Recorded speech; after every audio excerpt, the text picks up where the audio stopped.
Add 1 teaspoon of white vinegar onto the 1/4 cup of lukewarm milk. Mix well and set aside. 2 large eggs.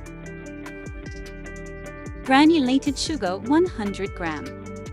Pineapple essence 1/2 teaspoon. A pinch of salt.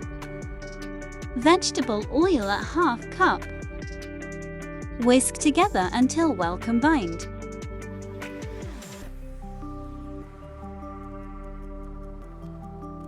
Add prepared buttermilk.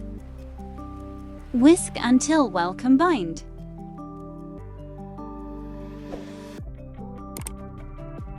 All-purpose flour 120 gram.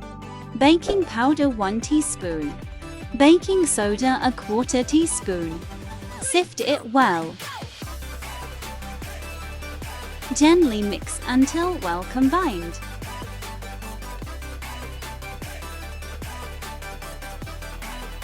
Scoop the batter in 2 cupcake liners. Preheat oven at 175 degrees Celsius for 18 minutes.